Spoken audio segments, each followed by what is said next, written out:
like to meet with my baby tonight. Get off my feet with my baby tonight. But no repeat with my baby tonight, cause it's too darn hot. With hot Mr. Gob for his squad, a marine for his queen, and yeah, for his cutie pie is not, cause it's too darn hot. It's too darn hot. It's too darn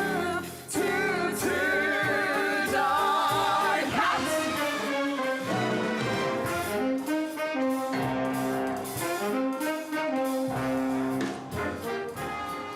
Bonsoir Estelle, Bonsoir, c'est la nouvelle production de Kiss Me Kate, c'est au Théâtre du Châtelet à Paris. La première c'est ce soir, mais vous avez déjà vu ce spectacle. Oui, grâce à la Générale, il faisait diablement chaud pour reprendre le titre de cette chanson que nous venons d'écouter, It's Too Darn Hot.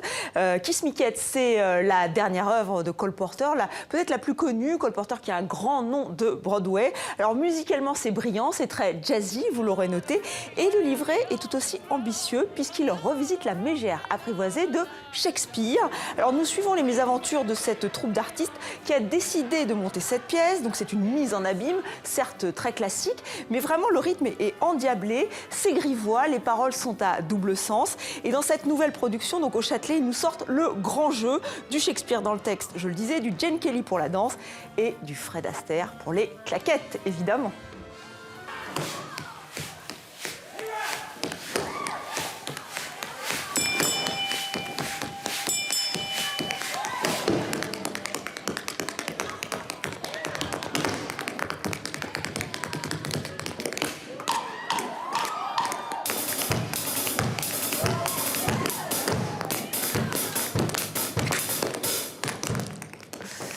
Voilà, ça fait rêver. Hein. J'ai toujours rêvé de faire des claquettes en plateau, mais malheureusement, je n'ai pas le talent de ce jeune homme. Un jour, voilà. Et ce qui est vrai qu'avec Kiss Me Kate, vraiment, c'est un moment, c'est ce que nous apporte aussi la comédie musicale, c'est d'oublier une certaine morosité, c'est vraiment une sorte de conte de fées. Alors, on aime ou on n'aime pas, mais c'est vraiment une production très réussie. Donc, si vous êtes de passage à Paris, je vous invite à aller au Théâtre du Châtelet.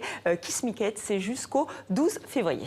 Nous avions hier quasiment à la même heure Roche Dizem, le film Chocolat est donc sorti aujourd'hui en France. Estelle, avec à l'affiche Omar Sy, la France redécouvre l'un de ses premiers artistes noirs. Oui, parce que tout le monde connaît Joséphine Baker, mais 20 ans plus tôt, il y avait donc Chocolat. Chocolat qui fascinait le tout Paris, le Paris de la belle époque. Alors son nom, c'est Raphaël Padilla, c'est un jeune esclave cubain qui est devenu le premier clown auguste du cirque en France, avant de finir dans la misère et l'oubli. Une histoire incroyable, une histoire passionnante. Gérard Noiriel, historien, a écrit 2 livres sur le sujet, des livres qui ont inspiré le film qui sort aujourd'hui, donc Chocolat, et c'est Omar Sy qui interprète ce clown.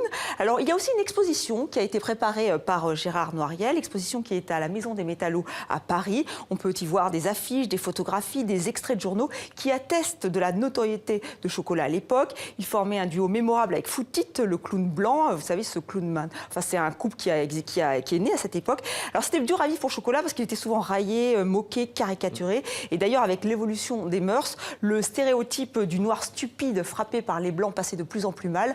Donc il est passé de mode, Chocolat. Il a voulu devenir un grand artiste, passer au théâtre. Ça s'est très mal terminé. La France l'avait oublié, elle le redécouvre grâce à Gérard Noiriel. Regardez.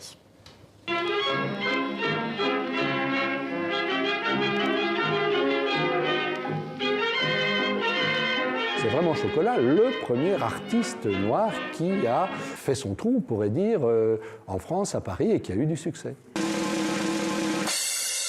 Le public parisien se moque des Noirs, qu'on appelle les nègres à l'époque. Le nègre rigolo, c'est une caricature qu'on retrouve souvent. Mais d'un autre côté, c'est ça qui est intéressant, c'est l'ambivalence. Il fascine le public parce que c'est la première fois qu'on a un artiste noir qui présente au public parisien une culture, une gestuelle qui vient des esclaves afro-américains.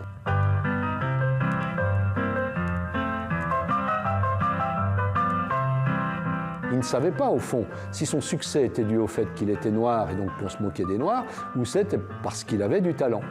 Et je pense que c'est un moteur de son existence qui l'a fait travailler comme un fou pour acquérir les compétences du vrai clown, du vrai artiste de piste, et qui, à la fin de sa vie, l'oriente vers le théâtre. Il veut sortir du cirque parce qu'il se dit, si je suis reconnu au théâtre, eh bien là, j'aurai la preuve que c'est mon talent qui prime. Malheureusement, au théâtre, ça se passera mal pour lui.